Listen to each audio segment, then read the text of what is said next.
তীব্র গরমে হাঁসফাঁস অবস্থার মধ্যে হঠাৎ করে রাস্তা ডুবলো জলে। জল ডিঙিয়ে যাতায়াত করতে হচ্ছে বাসিন্দাদের। এমনই ঘটনায় চাঞ্চল্য ছড়িয়েছে জলপাইগুড়ি শহরে। আসলে পৌরসভার একটি পানীয় জলের পাইপলাইন ফেটে গিয়ে এই বিপত্তি ঘটেছে। এতে আরও চিন্তা বেড়েছে এলাকার বাসিন্দাদের, কারণ বৃহস্পতিবার সকাল থেকে তাদের বাড়িতে আর জল আসছে না।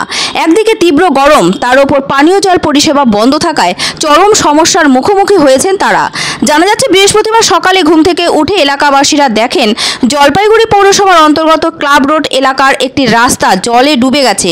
পানীয় জলের মূল পাইপলাইন ফেটে যাওয়ায় এই ঘটনা ঘটেছে। দেখা গেল ফাটা জায়গা থেকে সমস্ত জল বেরিয়ে আসছে, আর সেই জলে ডুবে রয়েছে রাস্তার একটা অংশ। স্থানীয় বাসিন্দারা জানান, তীব্র গরমে আমরা কষ্ট পাচ্ছি, তার উপর আবার জলের পাইপ ফেটে যাওয়ায় স্থানীয় জল সরবরাহ সাময়িকভাবে বন্ধ আছে। আমরা খুবই সমস্যায় পড়েছি।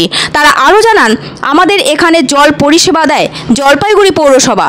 অন্যদিকে আর এক বাসিন্দা বলেন, আমাদের জল ডিঙিয়ে রাস্তা পারাপার করতে হচ্ছে। খুবই চিন্তার মধ্যে রয়েছি, কারণ সমস্ত জলই পাইপ দিয়ে বেরিয়ে রাস্তা প্লাবিত করছে। এর ফলে আমরা বাড়ির কলে জল পাচ্ছি না। জলপাইগুড়ি পৌর কর্তৃপক্ষকে বিষয়টি জানানো হয়েছে। এদিকে জলপাইগুড়ি পৌরসভা কর্তৃপক্ষ খবরটি পাওয়ার সঙ্গে সঙ্গেই ঘটনাস্থলে অভিজ্ঞ কর্মীদের পাঠান। তারা ফেটে যাওয়া পাইপলাইন তড়িঘড়ি মেরামত করেন। এরপর এলাকাবাসীদের বাড়ি বাড়ি জল পরিষেবা স্বাভাবিক হয়। স্থানীয় বাসিন্দারা জানিয়েছেন, কয়েক ঘন্টা তাদের জল পরিষেবা ব্যাহত ছিল, তবে পৌর কর্তৃপক্ষের তৎপরতায় খুব বেশি সমস্যার মধ্যে পড়তে হয়নি। সারাদিন যদি তাদের জলহীন অবস্থায় কাটাতে হতো, তাহলে তারা চরম বিপাকে পড়তেন। যেহেতু তীব্র গরম, তাই জল একটু বেশি লাগছে। এর মধ্যে মূল পাইপ ফেটে যাওয়ায় আমরা খুবই বিপদের মধ্যে পড়েছি।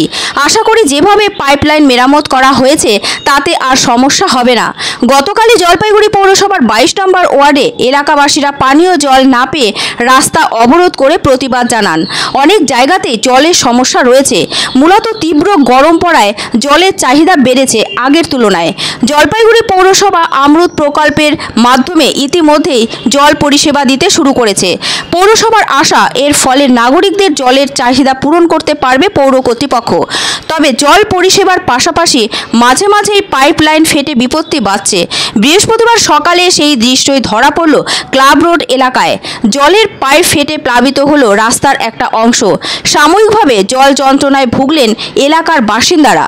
ভোট এই যে তার আগে রাস্তা ভেঙে জল হচ্ছে, অসুবিধা কতটা হচ্ছে এই যে জিনিসপত্র নিয়ে? জল অসুবিধা তো হচ্ছে, জল কলে নাই, জল একটু একটু পড়তেছে। হ্যাঁ, সব জল তো বাইরে হয়ে যাচ্ছে, তাহলে যাতায়াত অসুবিধা হচ্ছে। হ্যাঁ, যাইতে তো অসুবিধা হচ্ছে। এটা হচ্ছে লিক হচ্ছে নাকি জানি না, ফাইটে গেছে, কিন্তু কোনো গাড়ি টাড়ি না। আমি যাওয়ার সময় দেখলাম যে হুট করে জল বার হয়ে গেল, মানে 6টা 6:30টার মধ্যে। এটা কি পৌরসভা না পিএইচি? এটা মনে হয় পৌরসভা, ওই যে পৌরসভা না পিএইচি লোক আসছে। আসা যাওয়া অসুবিধা হচ্ছে।